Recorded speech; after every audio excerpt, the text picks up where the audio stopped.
आज हमारे सामने जो नोट्स और विजुअल गाइड का ढेर है ना, वो भारतीय राजनीति के एक ऐसे हिस्से को डिकोड करने वाला है जो बाहर से देखने में किसी भूल भुलैया जैसा लगता है। हाँ। अम, काफी सारा मटेरियल है आज की इस गहरी चर्चा के लिए। बिल्कुल। तो हमारा मिशन है भारत की संसद के उच्च सदन यानी राज्यसभा को गहराई से समझना। अक्सर नागरिक शास्त्र या राजनीति विज्ञान की बातें थोड़ी नीरस लग सकती हैं। मतलब अक्सर लोग ऐसा सोचते हैं, लेकिन इस गाइड में इतिहास के पन्नों से लेकर चुनाव के उस रहस्यमय गणित तक सब कुछ है, जो पहली बार में आसानी से समझ नहीं आता। तो बिना किसी देरी के इस जटिल राजनीतिक ढांचे के अंदर चलते हैं और देखते हैं कि ये पूरी व्यवस्था असल में काम कैसे करती है। इस सफर की शुरुआत के लिए सबसे बेहतरीन जगह इतिहास ही है।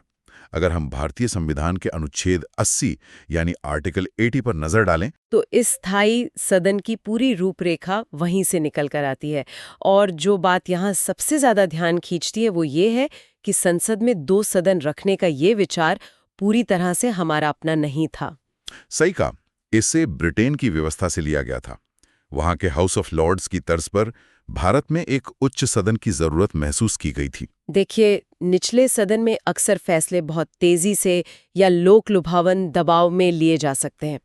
ऐसे में एक ऐसी जगह की जरूरत थी जहां उन फैसलों पर ठंडे दिमाग से चर्चा हो सके। ये एक बहुत ही व्यावहारिक सोच है। जब कोई कानून पूरे देश की दिशा तय करने वाला हो तो उस पर एक परिपक्व बहस होनी ही चाहिए। और इतिहास के नजरिए से देखें तो हमारे पास कुछ बेहद अहम तारीखें भी हैं। 3 अप्रैल 1952 वो दिन था जब काउंसिल ऑफ स्टेट्स का आधिकारिक तौर पर गठन हुआ था। यानी कागजों पर इसका जन्म हो गया था। बिल्कुल। और इसके ठीक 1 महीने बाद असली काम शुरू हुआ। 13 मई 1952 को इस नवगठित सदन की पहली बैठक हुई। स्वतंत्र भारत के लिए ये एक बहुत बड़ा कदम था, क्योंकि अब देश अपनी नीतियां खुद तय कर रहा था। लेकिन शुरुआत के 2 सालों तक एक अजीब सी स्थिति रही। हाँ, सदन का काम तो चल रहा था, लेकिन इसे सिर्फ इसके अंग्रेजी नाम काउंसिल ऑफ स्टेट्स से ही पहचाना जाता था। और फिर 23 अगस्त 1954 का वो दिन आया जब सदन के तत्कालीन अध्यक्ष ने एक ऐतिहासिक घोषणा की। उन्होंने कहा कि अब से इस सदन को राज्यसभा के नाम से जाना जाएगा, जो सिर्फ एक अंग्रेजी शब्द का हिंदी अनुवाद नहीं था। ये भारत के एक महत्वपूर्ण लोकतांत्रिक स्तंभ को अपनी एक अलग स्वदेशी पहचान देने की कोशिश थी। सही बात है। अगर आज के समय में इस ढांचे को देखें तो इसके आंकड़े पूरी कहानी खुद बयां करते हैं। संविधान ने तय किया है कि राज्यसभा में अधिकतम 250 सदस्य हो सकते हैं, और इन 250 में से 238 सदस्य निर्वाचित होते हैं। बाकी जो 12 सदस्य बचे उन्हें सीधे राष्ट्रपति द्वारा मनोनीत किया जाता है, जो कला, साहित्य, विज्ञान और समाज सेवा जैसे क्षेत्रों से आते हैं। वैसे वर्तमान स्थिति पर गौर करें तो यह आंकड़ा अधिकतम से थोड़ा कम है, यानी 245 पर टिका हुआ है, जिसमें 233 सदस्य चुनकर आते हैं और 12 मनोनीत होते हैं। यहाँ जो सबसे बड़ा पेच है ना, वो चुनाव की प्रकृति में है। ये 233 निर्वाचित सदस्य सीधे जनता के बीच से वोट मांगकर नहीं आते। तो इनका मुख्य काम देश की राजधानी में बैठकर राज्यों का प्रतिनिधित्व करना है। एकदम सही। दिल्ली में राष्ट्रीय नीतियां बनाते समय राज्यों की आवाज कहीं दब ना जाए, इसी संतुलन को बनाए रखना राज्यसभा का मुख्य काम है। और इसी निरंतरता को बनाए रखने के लिए इसे एक स्थायी सदन यानी परमानेंट हाउस बनाया गया है। लोकसभा का एक तय कार्यकाल होता है, जिसके बाद वो भंग हो जाती है। लेकिन राज्यसभा कभी भंग नहीं होती। इसके बजाय इसके 1/3 सदस्य हर 2 साल में रिटायर हो जाते हैं। और एक सदस्य का कार्यकाल पूरे 6 साल का होता है। ये एक ऐसी साइकिल है जो कभी नहीं रुकती। सदन में हमेशा ऐसे लोग मौजूद रहते हैं जिनके पास पुराना अनुभव होता है। ये व्यवस्था सुनने में तो बहुत अच्छी लगती है, लेकिन इन नोट्स में 1952 का एक ऐसा किस्सा है जो इस स्थायी सदन वाले नियम पर एक बहुत ही मजेदार सवाल खड़ा करता है। मैं समझ गया आप किस किस्से की बात कर रही हैं। 1952 में जब सदन पहली बार बना तो जाहिर है कि सारे 250 सदस्य बिल्कुल नए थे। सबका कार्यकाल पहले दिन से ही शुरू हो रहा था। अब संविधान का नियम कहता है कि हर 2 साल में 1/3 लोगों को रिटायर होना है। तो सबसे बड़ा सिरदर्द ये था कि 1954 में घर कौन जाएगा? जब सब 6 साल के लिए चुनकर आए हैं तो 2 साल बाद किसकी कुर्सी छीनेगी? ये एक ऐसी संवैधानिक पहेली बन गई थी जिसे सुलझाना बहुत जरूरी था। किसी को भी बिना किसी ठोस आधार के बाहर करना भारी विवाद खड़ा कर सकता था।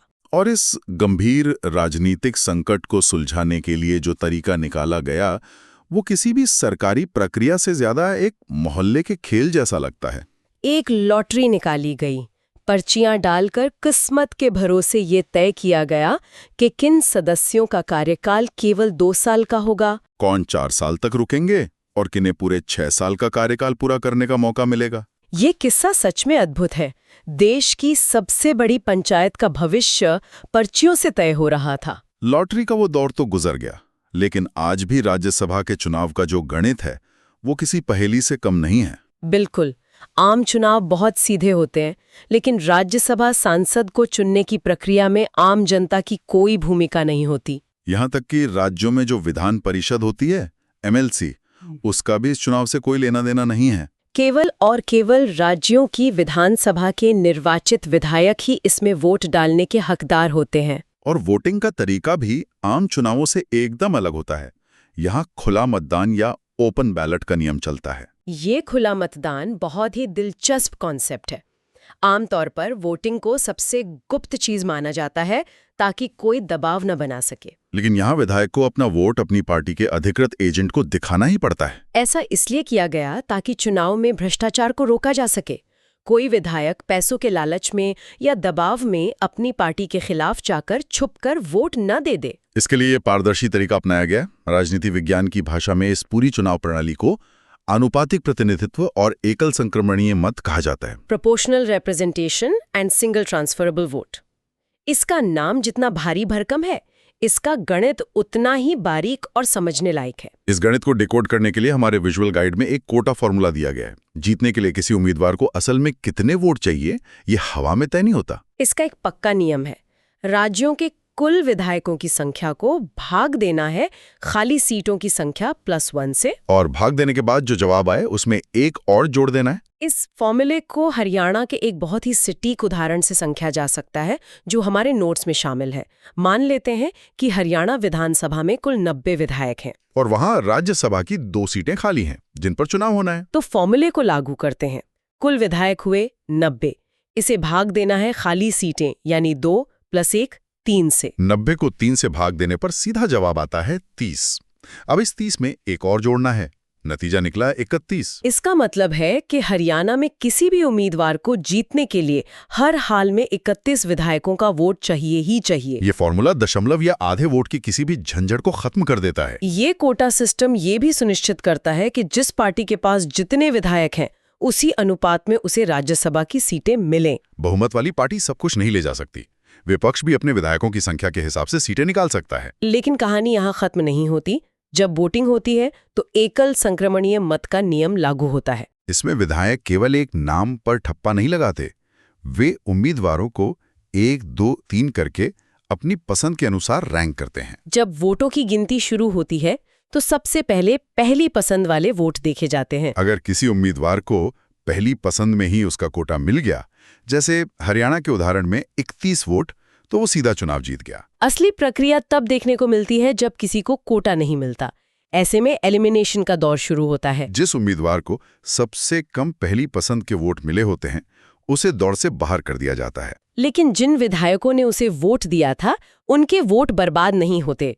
उस बाहर होने वाले उम्मीदवार की पर्चियों पर देखा जाता है कि दूसरी पसंद कौन है, और वे वोट उन बचे हुए उम्मीदवारों के खाते में ट्रांसफर कर दिए जाते हैं। ये सिलसिला तब तक चलता है जब तक रिक्त सीटों के बराबर उम्मीदवार अपना कोटा पूरा ना कर लें। यह ट्रांसफर वाला नियम इसे एक बहुत ही तार्किक और न्यायपूर्ण चुनाव बनाता है।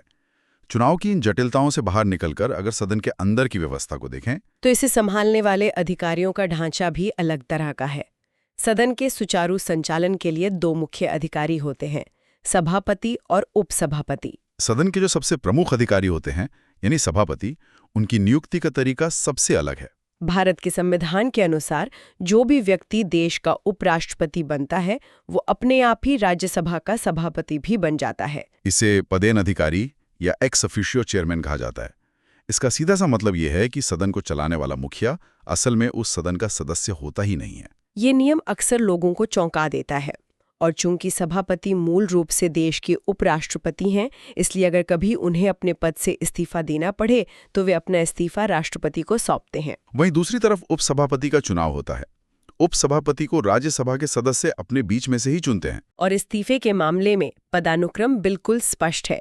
अगर उपसभापति को इस्तीफा देना हो तो वे अपना इस्तीफा सभापति को देते हैं। जब सदन की बैठकों या सत्रों की बात आती है तो साल भर में इसे 3 हिस्सों में बांटा गया है। सबसे पहला और लंबा सत्र बजट सत्र होता है, जो अमूमन फरवरी से मई तक चलता है।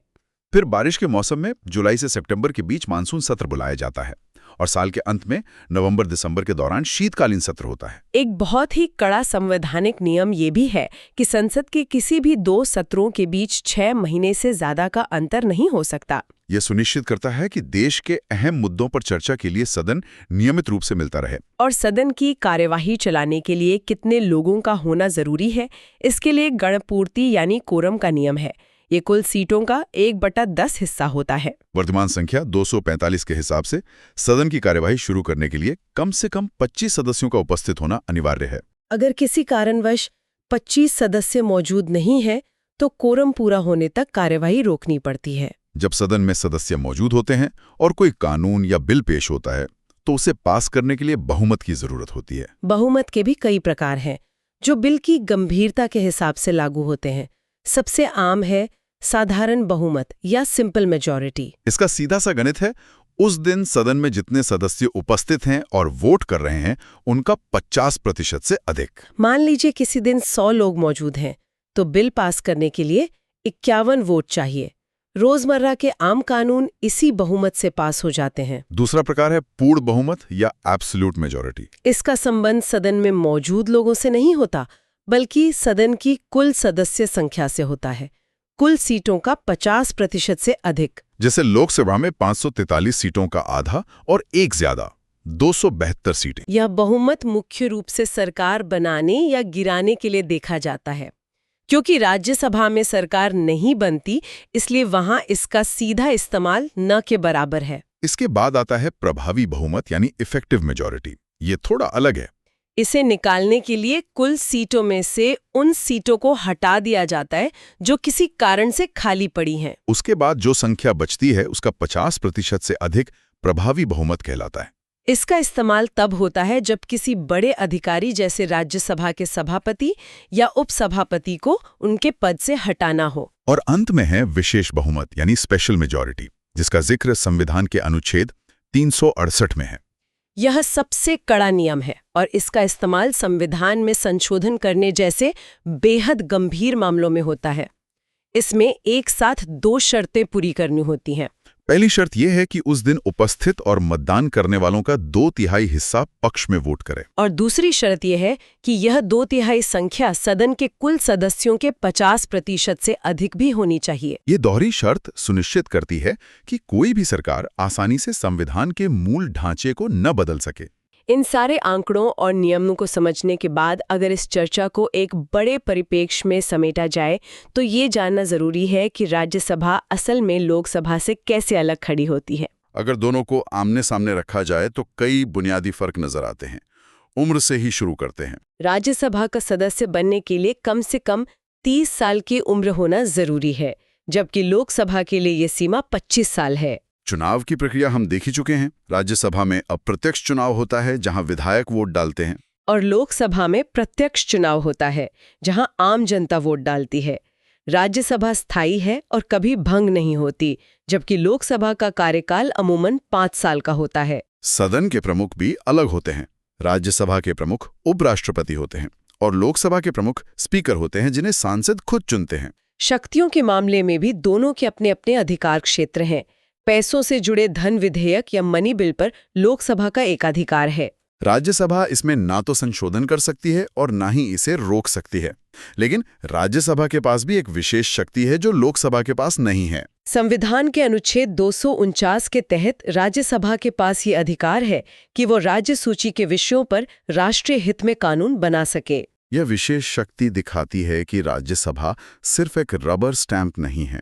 यह भारत के संघवाद का एक जीता जागता प्रतीक है। ये राज्यों की एक मजबूत आवाज है जो ये सुनिश्चित करती है कि केंद्र सरकार राज्यों के हितों की अनदेखी न कर सके।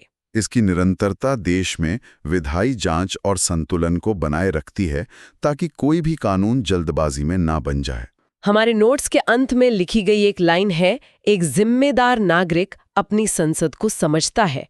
यह इस पूरी व्यवस्था का सार है। आज की इस चर्चा से ये बिल्कुल साफ हो जाता है कि राज्यसभा सिर्फ एक खूबसूरत इमारत या कुछ नेताओं के बैठने की जगह नहीं है। 1952 की उस दिलचस्प लॉटरी से लेकर कोटे के जटिल गणित और बहुमत के कड़े नियमों तक, ये भारतीय लोकतंत्र का एक बहुत ही वैज्ञानिक हिस्सा है। इस पूरी व्यवस्था को समझने के बाद श्रोताओं के लिए एक बहुत ही अहम सवाल खड़ा होता है, जिस पर गहराई से सोचने की जरूरत है। क्योंकि राज्यसभा के चुनाव सीधे तौर पर राज्यों के विधानसभाओं के नतीजों से जुड़े होते हैं, तो एक स्थिति की कल्पना कीजिए। जब अलग अलग राज्यों में क्षेत्रीय दल बहुत मजबूत हो जाते हैं, तो स्वाभाविक रूप से राज्यसभा में भी उनका दबदबा बढ़ जाता है। ऐसे में केंद्र की राजनीति और राष्ट्रीय स्तर पर कानून बनाने की पूरी प्रक्रिया पर इसका क्या असर पड़ता होगा? क्या क्षेत्रीय दलों का ये बढ़ता प्रभाव भारत के संघवाद की एक बड़ी जीत है, या फिर ये राष्ट्रीय नीतियों को लागू करने के रास्ते में एक बहुत ही जटिल चुनौती बनकर उभरता है? ये सवाल वाकई में किताबों से निकलकर सीधे देश की राजनीति से जुड़ जाता है। ये सोचने पर मजबूर करता है कि विधानसभा में डाला गया वोट दिल्ली के उच्च सदन तक कैसे पहुंचता है। इसी गहरे विचार के साथ आज के इस विषय को यहीं विराम देते हैं। एक नए विषय और नई जानकारियों के साथ अगली गहरी चर्चा में फिर मुलाकात होगी।